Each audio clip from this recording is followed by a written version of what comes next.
Hey guys, what's up? It's sci-fi here, and welcome to episode 7 of my Warframe Beginner's Guides 2.5.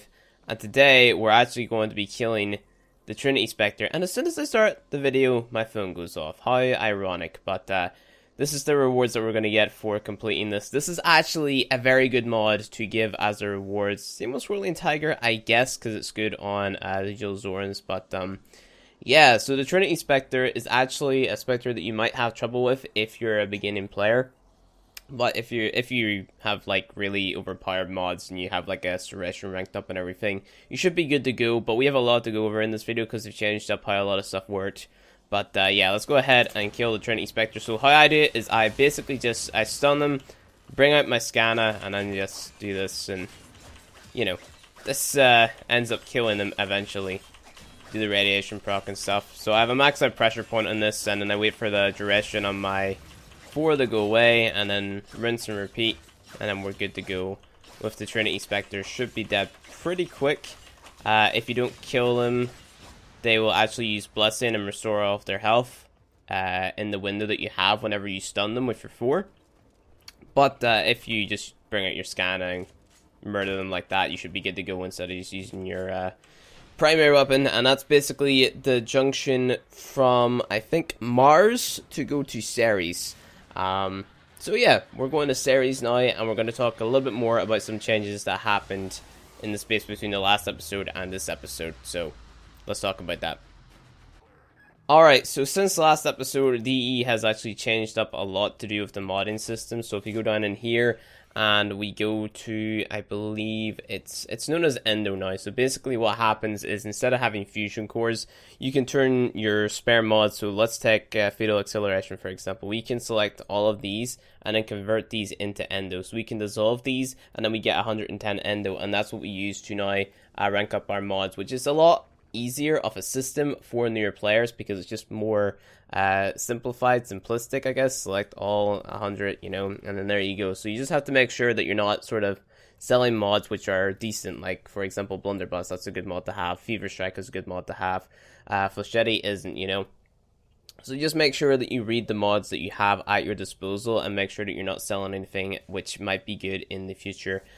Just take a look at some, you know, veteran players' builds on YouTube or on the wiki or something, and then you'll understand what mods to keep and what mods that you should be getting rid of, and basically how to mod. But now that we actually got that Fever Strike mod, I want to go over a little bit more of our elemental damage. So we actually have, I believe, yes, we have every single elemental mod for our melee weapon at this point in time, which means that melee is going to be a big part of how we progress through the star chart, simply because we're able to make so many different elemental combos now. So basically what I want you guys to be doing is focus on leveling up these elemental damage mods, right? So you have Fever Strike, Molten Impact, Shock and Touch, and Northwind, and basically these mods are going to allow you to make elemental combos. So for example, if we want to do a lot more damage versus armor targets, we would use Fever Strike and Shocking Touch, and this would give us a lot more damage versus a particular type of armor which is in the game. For example, armor on Corrupted Butchers, armor on Butchers in the Grineer faction, etc, etc. The Heavy Gunners, if you wanted to deal more damage versus the Bombards in the game, what we would do is we put Shocking Touch and Molten Impact beside one another, and that would give us radiation damage and let us do a lot more damage versus enemies such as the Bombards. If we want to deal more damage versus the Corpus Shields, we would do Shocking Touch and Northwind, and this would give us magnetic damage. And then what you could do after that is actually put on Fever Strike right beside these two mods, and then that would give you magnetic and toxin damage. Now how it works is this takes a percentage of your base damage and converts it into elemental damage, which will then give you bonus damage towards particular enemies in particular factions. So it's just really down to understanding how to mod versus each faction. So basically whenever it comes to modding, you want to have your base damage mods. So for melee sec, we go for Fury and Pressure Point, and these mods will give us basically just increased DPS no matter what the situation is. And then you go for your elemental mod. So versus the Grineer enemies, what I usually like to do is I go with Shocking Touch, Molten Impact, and then Fever Strike if I had enough space. So I'm just going to take off Fury for demonstration sec. And this would give me radiation and toxin damage. So this would give me a plus 25 to all the lighter units in the faction, so the Butchers, the Heavy Gunners, etc. And then plus 75% extra damage versus the Bombards. in the faction, which are basically the big bad guys, the guys that you have to be looking out for in that faction. And then what I would do is I would move over here to config B, throw on my pressure point mod, and then make another elemental combo, so Shocking Touch, Northwind, and then our Toxin. So this would give us plus 75% extra damage versus shielded targets, and then plus 25% extra damage versus the fleshier units. It would basically deal damage towards the enemy's health, even though they have a shield, so you're just going to kill them a lot faster if you have Fever Strike after the magnetic. And then we would go for, in our infested faction, or versus our Void faction, we would go with Fever Strike, Shocking Touch, and then Molten Impact, and not forgetting our pressure point mod, and throw that in on there. And basically this would give us more damage versus the armor targets in those factions. So for example, the ancient healers in the infested, plus the 25% versus the lighter units in that faction, so the chargers, etc, etc. You can further increase the modding capacity of your melee weapon if you were to acquire a stance mod such as Crimson Dervish or such as Iron Phoenix, and throw that in this slot, it would give you a little extra. Or you could get a Blue Potato or an Orcan Catalyst and go ahead and throw that on. Those show up in alerts and invasions from time to time. One will show up every 2 weeks after the dev stream, which is hosted on www.twitch.tv/Warframe, and it just shows up as an alert. So that's basically how you would mod your melee weapons. I'm actually going to keep my weapons like this, and I'll show you how more effective we are in combat at taking down enemies.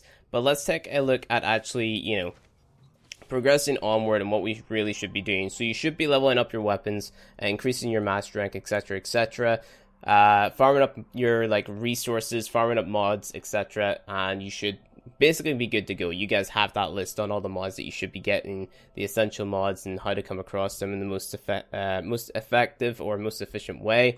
So we would basically come over here to Ceres, and then what we have to do now is we have to progress, do all the Junction Challenges, just like every other planet. But let's take a look at what we have to do. So we have to complete the quest, the Archwing, defeat 4 and Krill at Extra on Ceres, survive 10 minutes or more at Draco on Ceres, and defeat the prosecutor or a prosecutor on Ceres. So basically we have to actually do the Archwing quest, which is kind of meh because, Archwing is Archwing. But what I want you guys to do before we actually even go and do that quest is I want you guys to keep on replaying this mission called War, so you can get the Warframe known as Frost. So if we go ahead, head over here to the market, we go to home, we go to Warframes, we look for, where is it?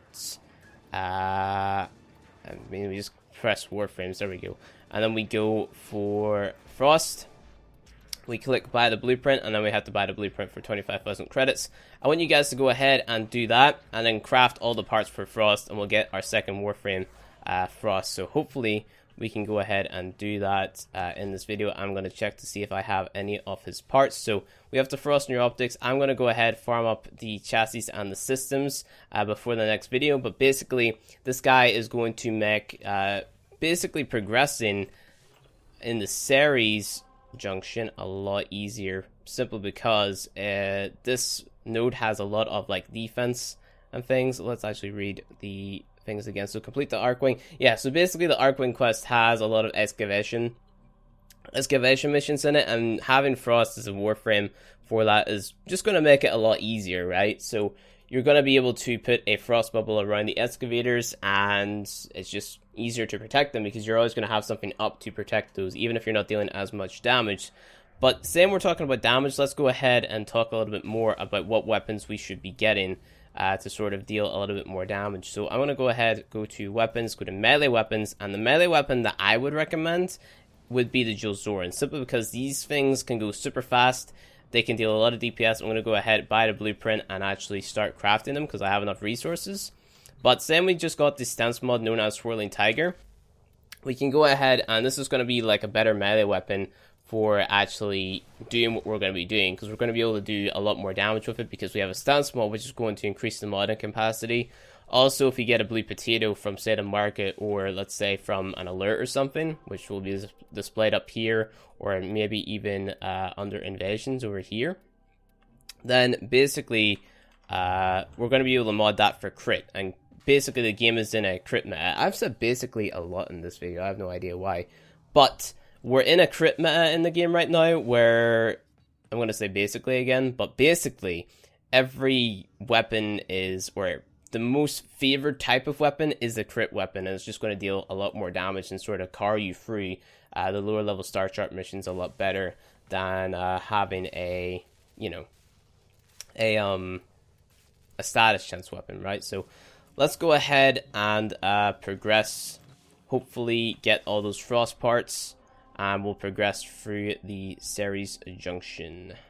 So let's see, exterminate, and then I can't see anything else. So I'm gonna go ahead and progress through, hopefully get dual Zorens built, get frost built, and then we'll be good to go.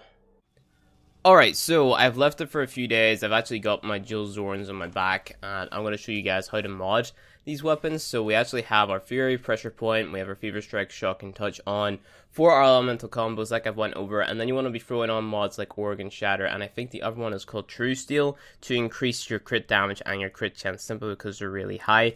If you haven't got True Steel yet, don't really worry, I haven't got it on this account either, but rank up Organ Shatter and make that pretty good. Make sure you rank up your elementals because they're going to be more important than this. But this will give you like a massive boost in damage. If you're using this build right here, just like so, you will be pretty much ripping through enemies on Ceres, one-shotting things. Even if you're not copying this exact thing, this weapon is really good, you know. So for the lower tier enemies and missions, it's a really good weapon just for basically having fun and doing really well. But now we're going to talk about basically progressing on Ceres, and I'm a little bit triggered because I just did one of the requirements and it didn't count again. That's probably why I'm going to take a break from playing the game now. But yeah, so we have complete the Arcane quest, which we will do in the next video, hopefully, because I just realized that you have to have a Neuro Sensor to build Frost, and you don't get that until Jupiter, so that's the next planet. So we're going to have to do that with Vault. Maybe even Mag if we won't be able to build Mag either because you still need a Neural Sensor. So we can't actually build any other frames yet. So we're going to have to do it with Vault. But yeah, so we have to complete the Arcane quest, which will be pretty simplistic. Defeat 4 and Krill. So I don't know if I've showed killing Lieutenant Lich Krill in the past. But he's a very easy boss to kill. All you have to do is shoot some tubes on his back, and then they'll make like a smoky effect. And then he's going to basically hit his hammer on the floor, and he's going to freeze himself. And then you basically rinse and repeat until all the tubes on his back are gone, and then you're able to damage him. Vor is a very simplistic boss. We've already killed him. If you're using the build with the dual Zorens that I showed you guys, it should be extremely simplistic and very easy to do because, again, the weapon is just that good. Survive 10 minutes or more on Draco and Ceres, which is, again, easy. All you have to do is progress up this way, I guess. Or no, sorry. So you go Palace, Bode, Nuovo, Exta, Ludi, Kur, and then Draco. Ludi is actually a hijack mission, which is a new mission type, which you guys probably haven't played yet. But it basically requires you to stand in below a core, and this core is going to drain your shields, and then it's going to move forward. So you have to protect this core from taking damage from enemies, and you also have to keep your shields up so it keeps moving forwards. And if it gets destroyed or it stops, because the enemies like destroyed it or stole it, then you basically fail the mission, right? So what you have to do is you have to have the redirection mod equipped on your frame. Make sure you've got a good amount of endo put into that and leveled it up. So then this mission is really easy, right? So all you have to do really is go into the first room with the core, kill the enemies in there, and then just guide the core through the 3 rooms that you have to guide it through, and then you should be good to go. But yeah, you know, very simplistic. You just go in there, stand below it, and then it'll go forward. Make sure to keep your shields up, and you're good to go. And then the last one is defeat a prosecutor on Ceres, which I literally just did, but it didn't count, which is really triggered me. So go to Casta and survive 5 waves. On the 5th wave, a prosecutor is going to spawn. Go ahead, kill him. And then it should count, but, you know, DE. I just got DE laid from continuing this series. But, yeah, thanks for that DE. But, yeah, other than that, make sure you farm up your frost parts from this planet right here on Mars. So go ahead. Go War, make sure you farm up all your frost parts, and then go to Phobos. Make sure you farm up all of your mag parts. If you haven't already, go to Venus, make sure you farm up on your Rhino parts, and then on Ceres, what you can do is you can farm up all of your Trinity parts, and then once we get to Jupiter, we will be able to build all of those frames, and then we'll work on acquiring more slots so we can basically open those playstyles up and have those frames in our arsenal. But anyway, guys, that is pretty much going to be it for this video. Go ahead and finish the junction on Ceres so we can progress to Jupiter in the next episode. Well, actually, in the next episode, I'm going to show you how to do the Arcwing quest, then we'll progress. But if you want to go ahead and progress with the Arcwing quest now, go for it. But don't invest too much into Arcwing after you do the quest, because we're not going to have to look at Arcwing again until we get to Uranus, right? So we should be good to go with that. But yeah, so thank you guys for watching this video. If you enjoyed it, please hit that like button below. And you want to see more Warframe content from me, hit subscribe, and I'll see you guys in the next episode.